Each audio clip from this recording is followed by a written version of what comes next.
কালকে রাত্রে ওনাদের একটা বাচ্চা মেয়ে 2 মাস বয়স ভর্তি করছে হসপিটালে। মেয়ের সমস্যা ছিল সে বমি করে, খেলেই বমি করে। তো আজকে সারাদিন চিকিৎসা হয়েছে, মোটামুটি অবস্থা স্টেবল ছিল, এত খারাপ কিছু ছিল না। ডাক্তার শাহরিন চৌধুরী নামে একজন ডাক্তার, শিশু বিশেষজ্ঞ, উনি বাচ্চার ট্রিটমেন্ট করছে। তো উনি নাকি বলে গেছে নাকি বাচ্চাকে সাকশন দেওয়ার জন্য। তো সাকশন দেওয়ার কিছুক্ষণ পরে অবস্থার অবনতি হয়। সাকশনটা কি? এই নল মুখে নল ঢুকিয়ে আটকে থাকে ওটাকে বাইরে করার জন্য ট্রিটমেন্ট সিস্টেম। তারপর বাচ্চার অবস্থার অবনতি হয়। বাচ্চার মনে হয় খিচুড়ি মনে হয় এগুলো দেখা যায়, খিচুড়ি দেখা যায় হয়তো বা, আর হাতে মনে হয় রক্ত টান দেয়। তারপর ওরা বাচ্চাকে আইসিইউতে নিয়ে যায়। তো আইসিইউতে নিয়ে ডাক্তার বলছে যে আপনার যে তাকে নাকি এই সাকশনের মাত্রা মনে হয় প্রেশার অত বেশি হয়ে গেছিলো জন্য খাবারটা নাকি আপনার খাদ্য নদীতে চলে গেছে বা এটার কিছু সমস্যা, মেডিকেল অনেক সমস্যা হতো। আমরা বিস্তারিত বুঝতেছি না, তদন্তে বোঝা যাবে সবসময়। নার্সেরই ভুল চিকিৎসার জন্য বাচ্চাটা মারা গেছে। এটা হচ্ছে ওনার দাবি।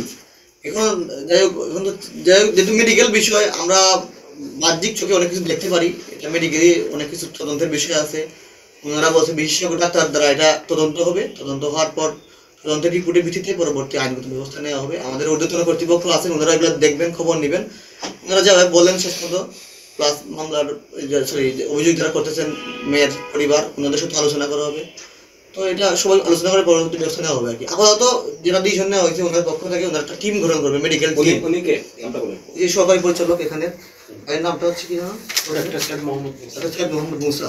উনি বলছেন একটা মেডিকেল টিম গঠন করবে ওনারা, এবং টিমটা যিনি মারা গেছে যে মেয়েটা, ওর পরিবারের সাথে আলোচনা করে গঠন করবে, যাতে ওনারা আপত্তি না করে। উনি এই আশ্বাসটা দিছে, এবং ওনারা আপাতত এজন্য ওনাদের মানে এখান থেকে বলছেন আপাতত চলে যাবেন, পরবর্তী যা ব্যবস্থা হয় ওনারা যোগাযোগ হবে। এটা আমাদের ফ্যামিলির সাথে সবাইকে এটা মিলে আমরা বলতে পারবো না, এটা আমাদের কর্তৃপক্ষ আছে, ওনারা আছে, যেটা যদি চায় করতে পারে আর কি। 2টা পর্যন্ত ভালো লাগবে, 3টা ঘন্টার দিকে 3টা বা 4টা হইব।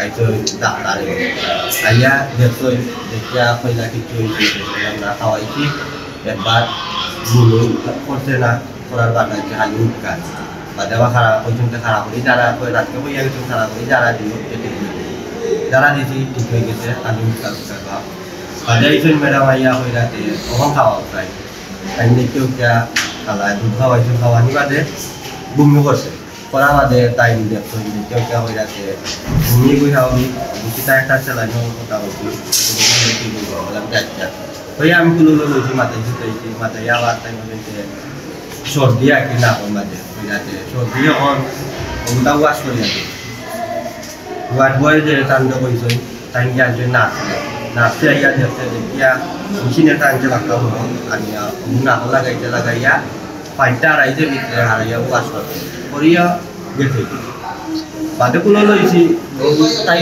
না 5 তো আড়াইটে তো তাই ঠিক দে খুব বেশি ঠিক দে ঠিক দেওয়া বাদে লইছি খালাইয়া লইছি আমিও লইছি আমার খালার একজন আপনার তাইনও লইছি কেউ আর বন্ধ করতাম না বল পেয়েছে দিয়ে চাইলাম চাইয়া দেখি তাই পেয়েছে আপনার সুন্দর তাই দেখে খালা হয়ে গেছে আমি এর মাঝে 8 লাখ তারিখে আমি কইলাম দিকে দেখি 8 লাখ তারিখে কি তৈরি গাড়ি আমি গেছি আবার বাদে আইছো ইঞ্জিন 5টা লাগাইছো টাইম নাই দিয়া দেখি টাইম নাই আরেকজন ম্যাডাম আছে টান্ডা গিয়ে আনলাম আনিয়া কইলাম দেখো টাইম টাইম কইলাম খানি তো খান না যে দুধিরা খানিও খান না যে লাইন দিলাম আমি তোরা কত সময় যাও সে লাইন যে নিয়ে তো চলে লাগিয়ে দিই কইয়া তাই গেছে কি বাদে আবার গিয়ে বললাম ম্যাডাম আমি তো খান্দনও বন্ধ করেন না লাজুন চারিগুলোতে কিতা করতাম টাইম করে আছে ডিউটি ডাক্তার যে আছে তার টাইম ডাক্তার টাইম গিয়ে ডিউটি ডাক্তারে আনছই আনিয়া ডিউটি ডাক্তার দেখে আমার বাচ্চা নার্ভাস হয়ে আমার আঙ্কেল আসলা নিতে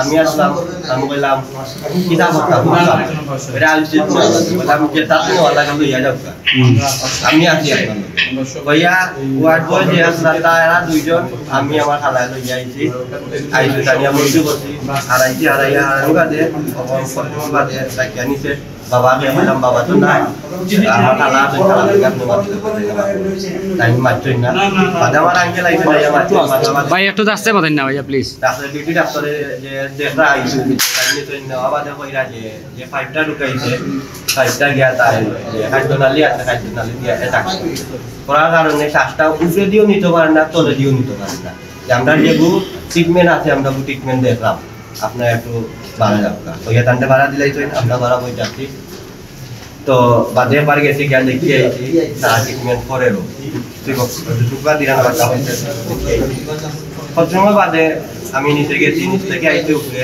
আবার বাদে টিকা করলাম কিন্তু হইতে কিছু হয়েছে এমনি আঙ্কেলে কিছু হইয়া না আমারে হওয়া বাদে টিকা করলা না ডাক্তারের টিকা করলা যে কি টাকা আল্লাহ নিশ্চয় কিছু করা এগুলো তো আল্লাহ কিলান দিলা তারা 8টা দিনও ভালো আসলো যে ডাক্তারে দেখলা বমি করার আগে বমি করা বাদেও ডাক্তারে কইলা বালা অথচ 5 দিন যেহেতু ঢুকাই এর বাদে ওই গেল বাদি এগুলো কিলান দিল আমরা বাচ্চাটার বয়স 2 মাস এরপরে আমরা বিকাল কালকে গতকালকে যে সম্পূর্ণ গ্রামটা কোন গ্রাম থেকে এসেছে? কোনো বাদী পক্ষ যদি কোনো ধরনের সন্তুষ্ট না হয়, ওনাদের কমিটির রিপোর্টে যদি সন্তুষ্টি না হয়, আইনের দরজা সবসময় খোলা আছে। ওনারা অভিযোগ করলে আমরা অভিযোগ নেব এবং তদন্ত সাপেক্ষে ব্যবস্থা গ্রহণ করা হবে। এতে কোনো কাউকে ছাড় দেওয়া, যদি কেউ দোষী থাকে সে দোষের বিচারও হবে, আর যদি নির্দোষ থাকে সেটা কর্তৃপক্ষ বুঝবে। আমাদের সিনিয়র অফিসাররা আছে, এগুলো আমাদের স্যারকে আমরা অবহিত করবো, যেটা ভালো হয় সেটাই আমরা করবো ইনশাআল্লাহ। এখনো টিম তো ঘটনা নেই, যেহেতু শুক্রবার ওনারা একটু সময় তো লাগবে। ওনারা আগামী তো এক দিনের বা 2 দিন 3 দিনের মধ্যে কমিটি অবশ্যই গ্রহণ হয়ে যাবে।